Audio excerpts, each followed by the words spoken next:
Good morning, everybody. Happy Sunday morning live. Uh, yeah, been doing this for a while, for the last, excuse me, 4 years, give or take. And so the more I evolve, the more I make connections, and it's right on that I connect the body, mind, and spirit, and then politics, religion, and science. And so, you know, sometimes I wish I can go back and rewrite that paper to the Ohio Attorney General when they're asking me, well, can you substantiate how you can regrow limbs, arms, and organs, and even if you're born without them? And I'm like, well, when we actually allow the blood to flow in those areas that have been um, deadened by antibiotics and procedures, yeah, and the person's okay with pain, yeah, that's how you can regrow limbs and organs. So, and so, anyways, but that was back then. That was back then. And this is now. Sugar, what are you doing? Come on, Sugar, come lay down. Come on, lay down. Come on. Up.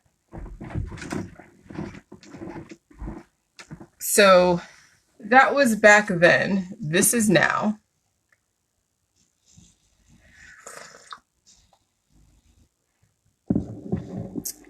And I'm trying to get people to be very much in tune with that. There's no demonizing elements. I'm trying to get people to just not be afraid of salt and sugar. I'm trying to get people to understand that there's no point in discriminating against food. But I think it's pretty interesting learning about some of the stuff in the Bible and the antediluvian era. And then, did more oxygen and pressure in the pre-flood world have health benefits? And then I know about how humans can evolve. And I know that more oxygen to the body will increase the HGH levels, human growth hormone, because they do that as a cure. They use the hyperbaric chambers to increase blood flow and what else? What else do the hyperbaric? Oh yeah, here we go. I'll just read it. Okay. So this is from GoodSamaritan.com or something. And I'm going to add this to my next book because I'm going to talk about micro level and macro level revolutions and what that looks when the body is in balance at the macro level. Yeah, and I may need to go back to the Bible, pre-flood days. So this is what I wrote this morning. Instead of doing hyperbaric chambers, do jelly juice, and it will expand your blood vessels, allowing more oxygen into your body. And then it will also release the prostaglandins so you can heal and bring life to the dead parts. And then, yeah, you got to feel pain. So Samaritan Ministries and coronavirus, COVID-19. Did more oxygen and pressure in the pre-flood world have health benefits? This is from Brian Young, July 30th. While there is much we cannot say for certain about the world before Noah's flood, we do know that the Bible tells us that it was much different than today. People were living to more than 900 years of age. Okay, so it's already been somewhat substantiated that the old days, they were living a long time, but that would make sense because that was when the periods were different and the environment was different. According to the fossil record, many plants and animals were of much greater size than those we see today. Dragonflies had wingspans for over 3 feet, cockroaches were 18 inches long, and cattails grew to be 60 feet long. While we may not know for sure why all of these things occurred, we know that when God said his creation was very good, it was indeed very good. Okay, so yeah, oxygen levels and the atmosphere was very different back then.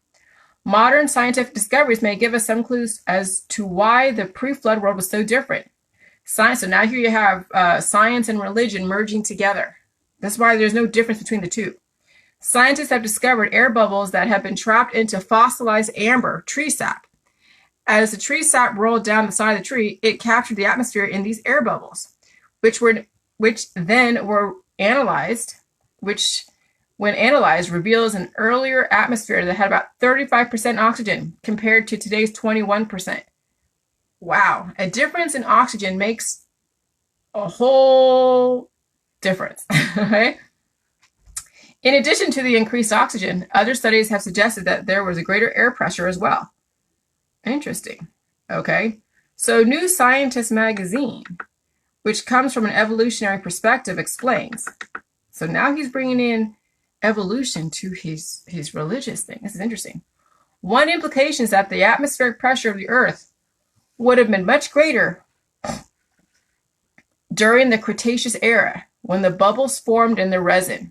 A dense atmosphere could also explain how ungainly pterosaur, with its stubby body and wingspan of up to 11 meters, could have stayed airborne. The spread of angiosperms, flowering plants, during the Cretaceous era could have caused the high oxygen levels. So what does this past atmosphere have to do with us today? Here's one possibility.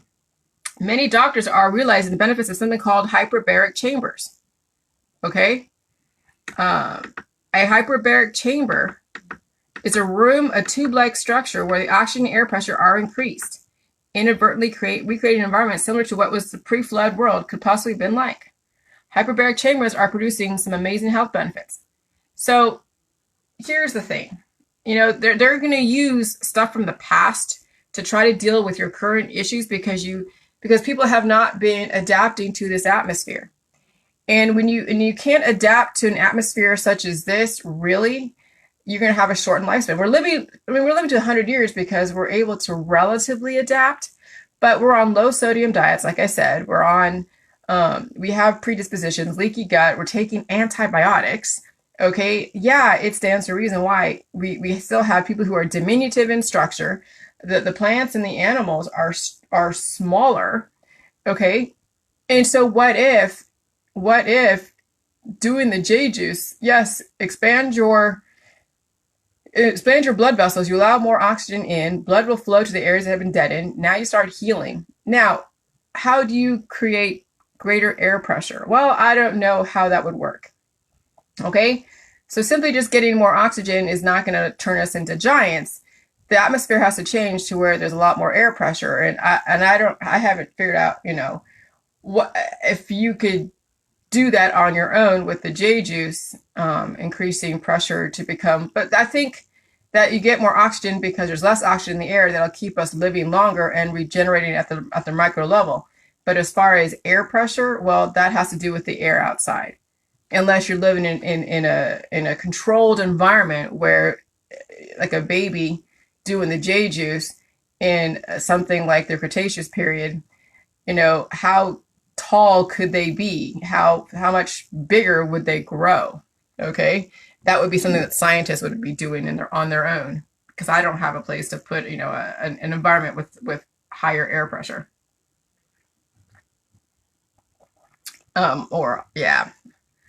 Atmosphere pressure, greater air pressure. So anyways, so this is just more evidence to realize that, the more that we expand our blood vessels with the J juice, because we're releasing prostaglandins. And yeah, yesterday I was a little bit like going off because, yeah, I do that occasionally. Yesterday I was a bit more, I would say, aggressive. When I do like Starbucks coffee, it does give me an increased adrenaline, which makes me a bit more aggressive. But I love the energy with Starbucks. But then I also was very tired yesterday.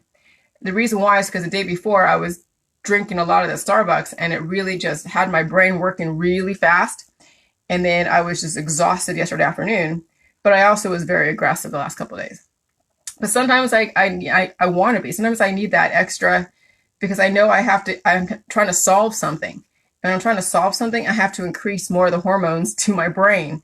And adrenaline, which is from the caffeine, triggering the adrenaline, really makes the wheels turn faster. And yes, it does use up battery juice, but then I recharge my battery with the J juice. So every single time I speed up the battery to get the brain really working at its ultimate level, then I got to go and recharge and refill the tank, so to speak. Okay, but then I get to the next level of evolution. and I start making these other revelations.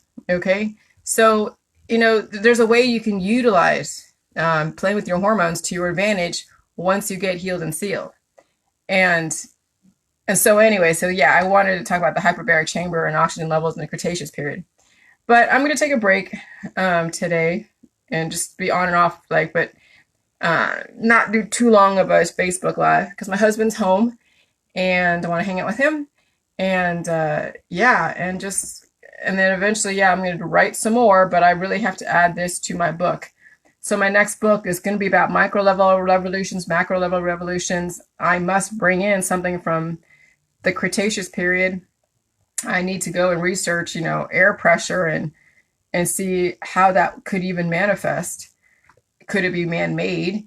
And, but do we need to do that, or we just need to increase the salt intake to expand our blood vessels to take in more of the oxygen? That's 21% versus 35%. Okay, so it's all just so interesting. But just keep doing the J juice. We keep evolving. I keep adding more to my data, my revelations, my connections. And so the book that's out right now, that's being out there, is just introducing somebody who's so in the discriminatory world that J juice doesn't discriminate. Food, you shouldn't discriminate unless you're actually clinically allergic to something, and then you can come back to it down the road. And then there's no reason to demonize sugar and salt. And the microbiome imbalances cause infection, which causes cancer. And the J juice balance out the microbiome. So it's a very simple book. It's so thin as compared to the medical journals out there. Just so you know, the Jilly Juice, the evolution of the Jilly Juice protocol is so thin. It is thin. You know why? Because it doesn't take much to keep a person alive if they understand what it means to be alive. But when you go look at a John Hopkins medical journal, it's like volumes and volumes and volumes and volumes. You know why? Because they are doing their own theories about how to deal and compartmentalize the body. They've broken up the body into 11 different systems, and they made it compartmentalized, and they do subjects and and then subsets. So there's sets and subsets and subsets and subsets and subsets, and it goes down the line to where now you have to justify volumes of medical journals. And the Jilly Juice, it's like really 98 pages. That's going to blow people's minds. Like, this is so simple. There's nothing to it. Yeah, there's nothing to it. But it's your brain that will create the difficulty when people have an expectation that healing is so complicated and it takes like teams and teams of scientists to figure out. No, those teams and teams of scientists are trying to figure out and compartmentalize and market every single body part you have. And that's not the point of J juice. So that's why it's so thin when you guys finally get the book. Okay, bye.